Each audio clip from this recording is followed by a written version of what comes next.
আমার কোনো জবরদস্ত নাই। নবী আলাইহিস সালামকে বলেন জবরদস্তি করে কেউকে ঈমানের দাওয়াত দিবেন না। ওমা আলাইকা ইল্লাল বালাগ লাস্তা আলাইহিম বিমুসাইতির। আপনারে দারোগা বানাই পাঠাই নাই যে পিটাই পিটাই হিন্দুরে কলেমা পড়াইবেন, পিটাই পিটাই খ্রিস্টানরে মুসলমান বানাইবেন, গুলির ভয় দেখাইয়া তাদেরকে কলেমা পড়াবেন, তাদেরকে বোমার ভয় দেখাইয়া কলেমা পড়াইবেন, তাদেরকে সামনে কোনো বিপদের ভয় দেখাইয়া ভোট কালেকশন করবেন। এই দায়িত্ব আপনাকে দেই নাই। লা ইকরাহা ফিদ্দিন, ধর্মের মধ্যে কোনো জবরদস্তি নাই। ওমা আলাইকা ইল্লাল বালাগ, আপনার দায়িত্ব শুধু তাবলীগ করা। ফামান শাআ ফালইউমিন ওমান শাআ ফালইয়াকফুর, যার মনে চায় মানবে, যার মনে চায় না মানবে না। মানার লাভটাও বলে দেন, না মানার লাভও বলে দেন। মানিতাদা ফাইন্নামা ইয়াহতাদি লিনাফসি, হিদায়াতের বাণী গ্রহণ করবা যারা, ঈমান আনবা যারা, এর ফলাফল সেই উপভোগ করবা। ওমান দাল্লা ফাইন্নামা ইয়াদিল্লু আলাইহা, আর গুমরাহির পথ যে বেছে নিবা, গুমরাহির একটা ফলাফল আছে, এটাও তারই কাঁধে চলবে। আল্লাহ তাজিরু ওয়াজিরাতু বিজরা উখরা, একজনের বোঝা আরেকজনের কাঁধে উঠিয়ে দেওয়া হবে না।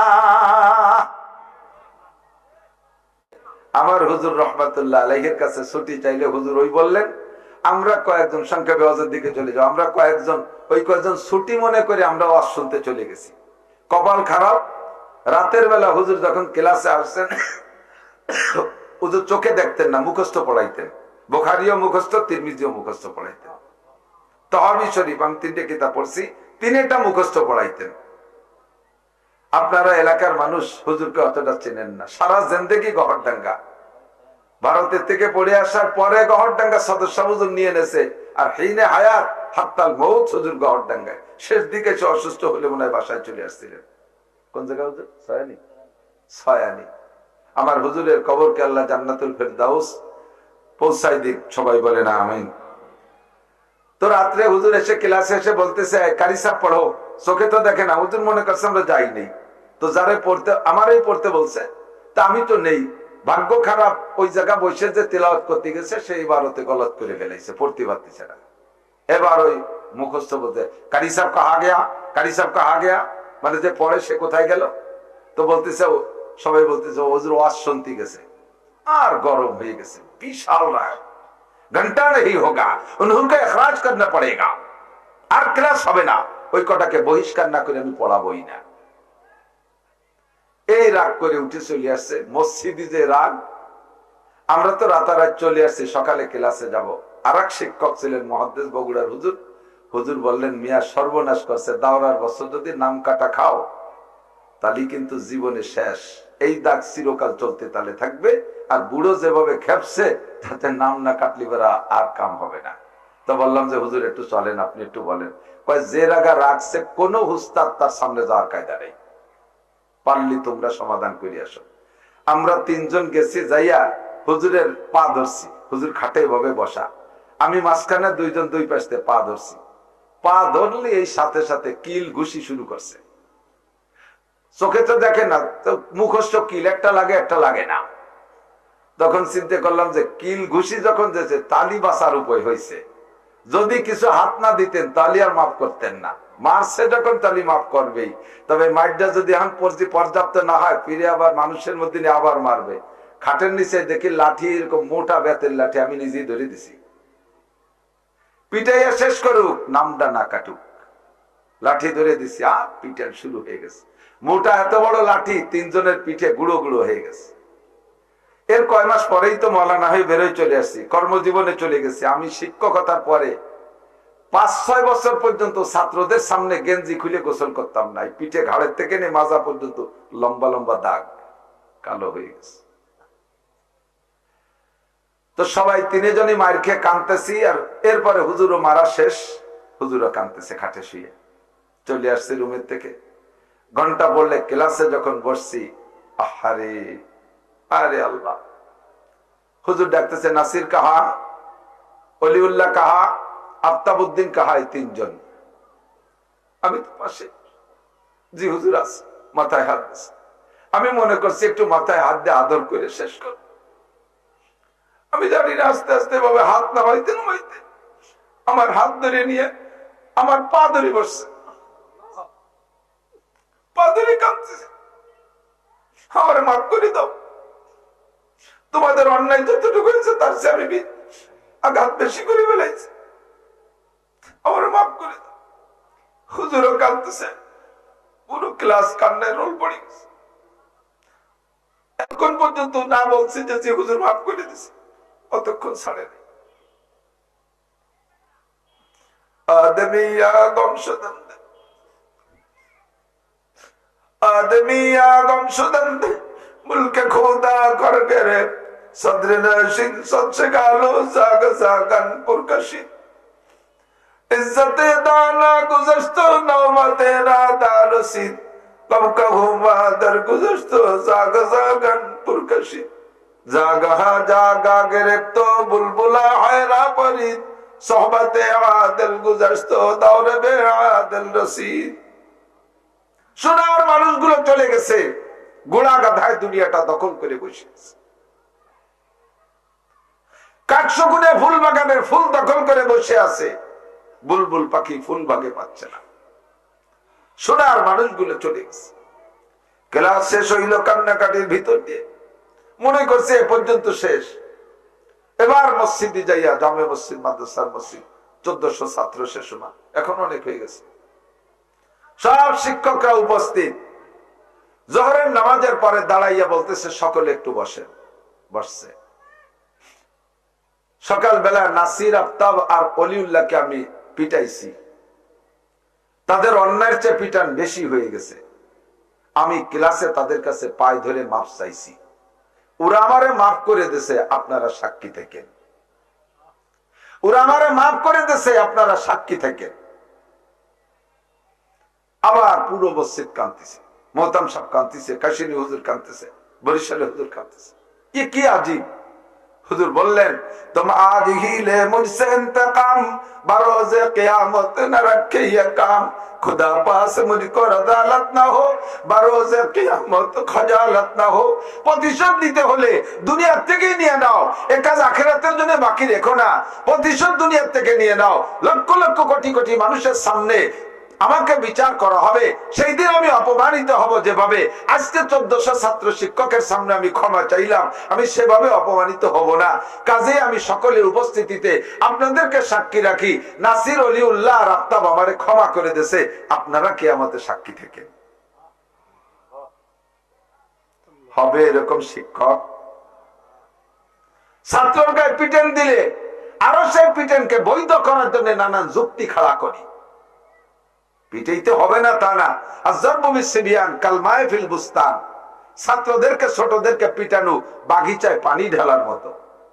নতুন নতুন চারা লাগাইছেন, ছোট ছোট মরিচের চারা, বিকেল বেলা লাগাইছেন, নরম মাটি, একটু পানি দিতে হয়, লাগায় পানি দিতে হয় না? পানি দেওয়ার পরে দেখবেন তাৎক্ষণিক ভাবে পানি দিলে গাছগুলো কিন্তু হেলে যায়।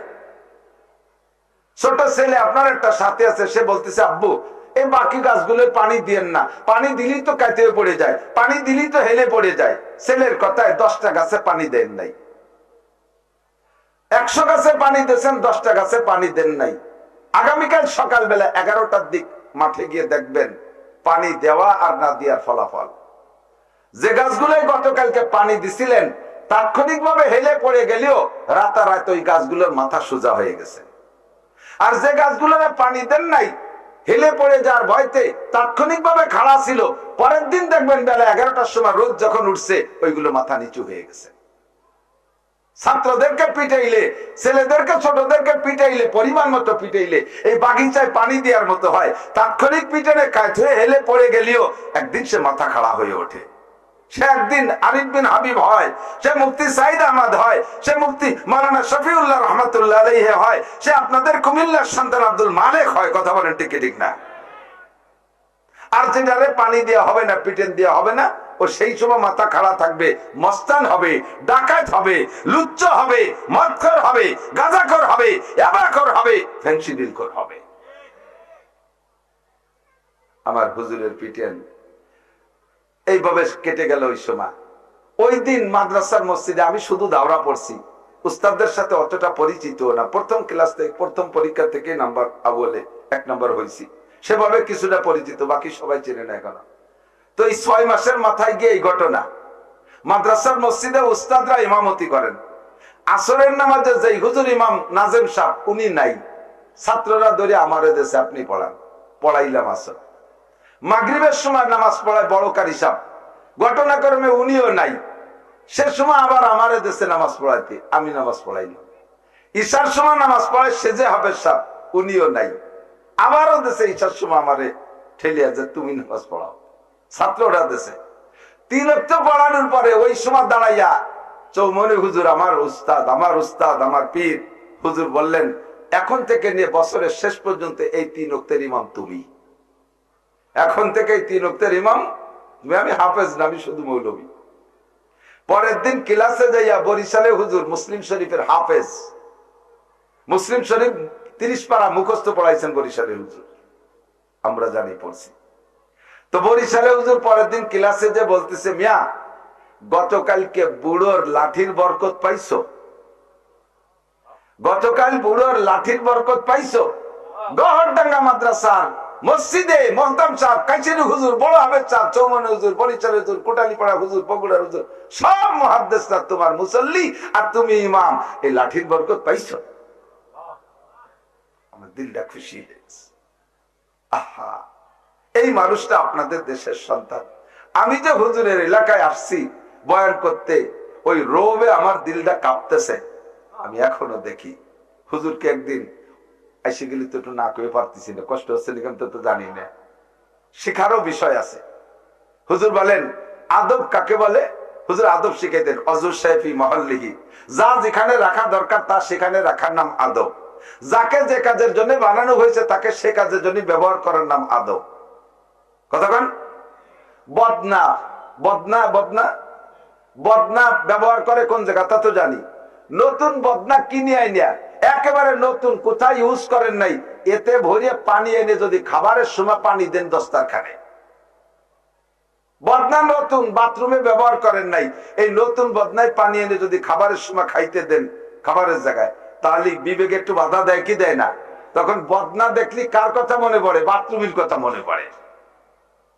এটা আদবের খেলাফ, যতই নতুন বদনা হোক, ঠিক না? নতুন একটা সিলুমসি, সিলুমসি চেনেন তো? নতুন একটা সিলুমসি কোনো কাজে ব্যবহার করেন না, আজকে কিনে এনে ওর ভিতরে তরকারি রেখে আপনি টেবিলে দিয়ে দিয়েছেন, 5টা সিলুমসি বলে তরকারি এনে দিয়ে দিয়েছেন, এখনো খারাপ জায়গা ব্যবহার করা হয়নি, কিন্তু সিলুমসির ভিতরে তরকারি রেখে খাইতে বিবেকে বাধা দেয় কি দেয় না? এটা আদবের খেলাফ। হুজুর অজু বানাইছে, হুজুরের গামছা দেবো, এক গামছা পাচ্ছি না, আমার এই রুমালটা সেই সময় যেটা ছিল ওই রুমালটা দিছি, হুজুর অজু মোছেন। হুজুরকে না না না, রুমাল তো সম্মানী পোশাক, এটা মাথায় থাকবে, এটা অজু মোছার জন্য নয়, তুমি রুমাল দিচ্ছ কেন? গামছা থাকলে দাও। দড়ির উপরে, রশির উপরে একজন এক ছাত্র ভাইয়ের গামছা নাড়া, আমি ওইটা টাইম দিয়ে দিছি, দেওয়ার সাথে সাথে এটা কি তোমার? আমি বললেন না হুজুর আর এক ভাই। তা পরেরটা তুমি দিলে কে? পরেরটা তুমি দিলে কে? এই শিখানোর মানুষ সব চলে গেছে, এখন আর শিখানোর কেউ নেই, এখন দিলেই ব্যবহার করি। আর সাথে হুজুর বলতেন রুমালের রুমালির কাজে, গামছারে গামছার কাজে। অনেক বাড়িতে যদি বলি ভাই দস্তারখান ছাড়া খানা খাবো না, দস্তারখান ছাড়া খানা খাবো না, দস্তারখান লাগবে, তখন দস্তারখান না পাইলে আনি একখান গামছা বিছিয়ে দেয়। হুজুরের সামনে গামছা বিছিয়ে দিলে হুজুর এটাকে দস্তারখানের জন্য ব্যবহার করতেন না। আর এই দস্তারখান তো দস্তারখান, আর গামছা তো গামছা, এরা ওয়াজা করা হয়েছে, বানানো হয়েছে আলাদা কাজের জন্য, এরা দস্তারখানের জন্য বানানো হয় নাই। কাজে এরা এ জায়গা ব্যবহার করা আদবের খেলাফ, অজুর শাফি মহল্লির খেলাফ। ওলামায়ে কেরাম বুঝতেছেন কতক্ষণ? আমি আমার গামছা খান সবসময় সাথে রাখি, আছে আমার গাড়িতে সবসময়, বিমানে উঠি তাও গামছার সাথে থাকে। বিমানবালারা অনেক সময় আমার খেপায়, হুজুর গামছা সে দেখি আপনার ইউটিউবের মধ্যে গামছা কাঁদে, আবার বিমানও গামছা নিয়েছে, আর কে রাখছে গামছা? আমি বললাম বেটি আমার যদি গামছা লাগে তুই দিবি খুঁজে খাইতে। রাতের বেলা অজু বানাইছি, মাহফিলি যাইয়া এই অজু মুছার জন্য গামছা এক কান দিয়েছে, অন্ধকারে অজু মুছতেছি, তো অজুর পানি তো মুসলি গামছা দিয়ে শুকোই যাবে, তো পানি তো শুকোই, কিন্তু সাথে সাথে তেল তেলি হয়ে যাচ্ছে, পিছলে পিছলে ভাব। ঘটনা কি? পরে গামছা সরাই দিয়ে যে কে যেন নাকের থেকে এতখানি পাকা মাখাই তুই দিয়েছে, পুরো মুখ কিরিম হয়ে গেছে আমার। সেই থেকে অন্যের গামছা আমি ব্যবহার করি না, আমার গামছা আমি সাথে রেখি, সবসময় কাজে লাগে। আমার হুজুরের থেকে শিখেছি অনেক কিছু, সেগুলো বলার আর সময় নাই। শুধুমাত্র হুজুরের এলাকায় আসছি বিদায় দু একটা কথা না বললে পারলাম না। আমি আপনাদের সকলের কাছে দোয়া চাই, আমার হুজুরকে আল্লাহ তাআলা জান্নাতুল ফেরদাউসের আলা মাকাম নসিব করেন। হুজুরের কাছ থেকে পড়া ছাত্র শত শত না হাজারের উপরে শাইখুল হাদিস মুফতি মুহাদ্দিস আছে, পীর মাশায়েখ হয়ে গেছে। আপনারা সেই জায়গার মানুষ, আপনারা সকলে আমার উস্তাদ সমতুল্য সম্মানের পাত্র। আল্লাহ তাআলা আপনাদেরকেও যেন কিয়ামতে আমার হুজুর সহ একসাথে জান্নাত নসিব করে, বলেন আমিন। অল্প সময়ের ভিতরে একটু কথা হলো, আল্লাহ পাক রব্বুল আলামিন সৃষ্টি কায়নাতের ভিতরে মানুষকে বানাইছেন সবচাইতে জ্ঞানী করে, মানুষকে বানাইছে সবচেয়ে স্বাধীন করে। স্বাধীনতাও মানুষের মতো আর কেউ নেই, আর জ্ঞান বিদ্যা বুদ্ধির দিক দিয়ে মানুষের সমতুল্য কেউ নেই। জিবরিল আলাইহিস সালাম 104 খানা আসমানি কিতাবের হাফেজ, কিন্তু উনি মোবাইল বানাতে পারে না। বোঝেন নাই কথা? জিব্রাইল 104 খানা আসমানি কিতাবের হাফেজ, উনি মোবাইল বানাতে পারে নাই, উনি মাইক বানাইতে পারে নাই, উনি কারেন্ট বানাইতে পারে নাই, উনি কম্পিউটার বানাইতে পারে নাই, উনি অস্ত্র বানাইতে পারে নাই। ইসরাফিল আলাইহিস সালাতু ওয়াস সালামের সিংহার ফুকে দুনিয়াটা বাতাসের সাথে উড়ে চলে যাবে, এত শক্তিশালী, উনি এই আবিষ্কারগুলো করতে পারে না। মিকাইল আলাইহিস সালাম এত টনকে টন মেঘ কিভাবে বাতাসের সাথে উড়ায় এক জায়গা থেকে আরেক জায়গা মুহূর্তের মধ্যে নিয়ে যায়, কত ক্ষমতার অধিকারী, কিন্তু এগুলো পারে না। উনারে যেখানে দায়িত্ব দেওয়া হয়েছে সেখানে উনি দায়িত্ব পালন করতেছে। উনাকে দায়িত্ব আল্লাহ দেয় নাই বিদায় পারে না। পারে না মানে উনি দুর্বল তা না, বাকি উনাকে দায়িত্ব দেয় নাই, এই এলেম আল্লাহ তাআলা উনাকে দেয় নাই। এর কারণে ফেরেশতারাও হযরত আদম আলাইহিস সালামের সামনে আল্লাহ পাকের কাছে সারেন্ডার করেছিলেন। আদম আলাইহিস সালামকে আল্লাহ তাআলা তৈরি করলেন, সৃষ্টি করলেন, আর এরপরে আদমকে সামনে আনলেন, আর ফেরেশতারা এক পাশে ছিল। সেই থেকে নিয়ে এখন পর্যন্ত, এখন থেকে কিয়ামত পর্যন্ত যত আসবাব সৃষ্টি হয়েছে আর হবে, প্রযুক্তির মাধ্যমে যত যা কিছু সৃষ্টি হয়েছে আর হবে, সবগুলো আল্লাহর কুদরতি নজরে আছে না নাই? এই সবগুলো আল্লাহ পাক সামনে নিয়ে আদম আলাইহিস সালামকে বললেন, আম্বিনি বিআসমাই হাউলা। তোমারে বানানোর ব্যাপারে ফেরেশতারা একটু মৌন অসমর্থন জানাইছিল, তো আমি তো বলছিলাম যে আমি যারে বানাচ্ছি তার ব্যাপারে তোমরা জানো না, ইন্নী আলামু মা লা তা'লামুন। তো কাজেই তোমার যোগ্যতাটা প্রকাশ করার দরকার। তাহলে কি করো, আম্বিনি বিআসমাই হাউলা, এগুলোর নাম কর তো, এটার নাম কি, ওইটার নাম কি, ওইটার নাম কি, সেটার নাম কি, একটা একটা করে নাম জিজ্ঞেস করে আদম আলাইহিস সালাম সব টপ টপ করে বলে দিচ্ছেন। কন্না সুবহানাল্লাহ। তাফসীরে জালালাইনের মধ্যে লেখে হাত্তাল কুসওয়াতে ওয়াল কুসিয়া ওয়াল ফুসওয়াতে ওয়াল ফুসিয়া। বলতে বলতে বলতে বলতে কি বললেন জানেন? ছোট্ট পেয়ালা, ছোট চামচ, জিনুক চামচ, এগুলোর নাম তাতে উনি দেখেন নাই, ব্যবহারও করেন নাই। সামনে আনছে কয়টা জিনুক, সামনে আনছে কয়টা চামচ, সামনে আনছে এটা 10 মাইল, সামনে আনছে এটা, যার যার নাম আলাদা আলাদা। হাত্তাল ফুসওয়াতে ওয়াল ফুসিয়া, মানুষের বাই ছাড়ে দুই প্রকার, শব্দ করে আর আওয়াজ, শব্দ ছাড়া, তাই না? তো শব্দ করা বাই আর শব্দ ছাড়া বাই, ফুসুয়া ওয়াল ফুসিয়া, মানে ঠাস পাদ আর ফুসপাদ, এরও নাম কয়ে দিছে। তো আদম আলাইহিস সালাম একবার সব বললেন, ফেরেশতারা তা শুনলেন। তাহলে এবার ফেরেশতাদের কাছে জিজ্ঞেস করলে তাদের বলতে পারা দরকার ছিল না? এবার ফেরেশতাদেরকে বলে, আম্বিউনি বিআসমাই হাউলা, এবার তোমরা কত এগুলোর নাম কি? ফেরেশতারা তা পারে না। তো ফেরেশতারা না পারিয়া কি বললেন? সুবহানাকা লা ইলমা লানা ইল্লা মা আল্লামতানা ইন্নাকা আনতাল আলিমুল হাকীম।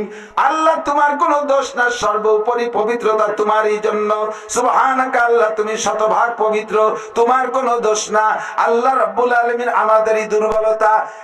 সুবহানাকা লা ইলমা লানা, আমাদের তো ওই ইলম আর জ্ঞান নাই, ইল্লা মা আল্লামতানা, তুমি যতটুকু আমাদেরকে শিক্ষা দিয়েছো তার বেশি আমরা জানি না। তুমি আদমকে এগুলো শিখাইছো তাই সে জানে, আমাদেরকে শিখাও নাই তাই আমরা জানি না। আদম এগুলো, আদম ও আদম সন্তান এগুলো নিয়ে তারা গবেষণা করবে, যা পেলে সামনে আছে, প্রেজেন্ট আছে, এইটা দিয়ে আরো 5টা মিলাইয়া আরেকটা বানাইবে, তার 5টা মিলাইয়া আরেকটা বানাবে। এই জন্য আদম সন্তানের এগুলো জানা দরকার আছে। আমাদের ওইভাবে দায়িত্ব না।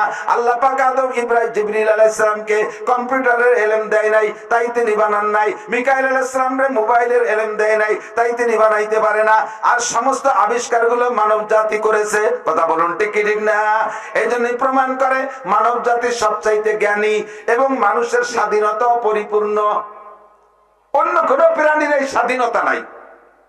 কত বড় একটা বাঘ, রয়্যাল বেঙ্গল টাইগার, যারা চিড়িয়াখানায় যে দেখছেন, আমাদের বাড়ির একটু দক্ষিণ পাশে সুন্দরবন, আর প্রত্যেক বছর 10-20টা মাহফিল সুন্দরবনের ভিতরেও করি।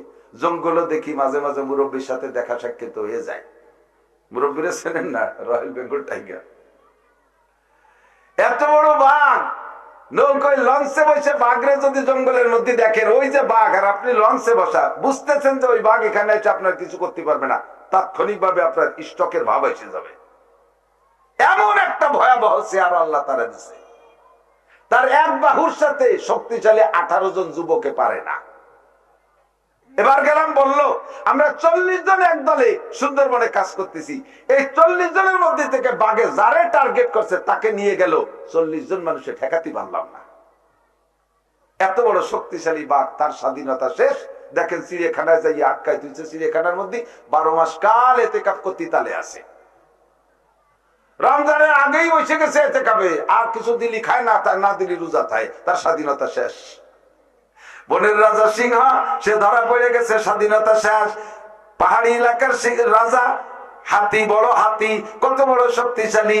এই সিংহ এবং বাঘ, হাতি সুরার সামনে আসলে একে ব্যাঙ্গের মতো আসার, সেই হাতিটারও 4 হাত পায়ে শিকল দিয়ে বেঁধে রাখছে, তার স্বাধীনতা শেষ। কথা বলেন ঠিক কি ঠিক না? মিকাইল আলাইহিস সালামের স্বাধীনতা নাই।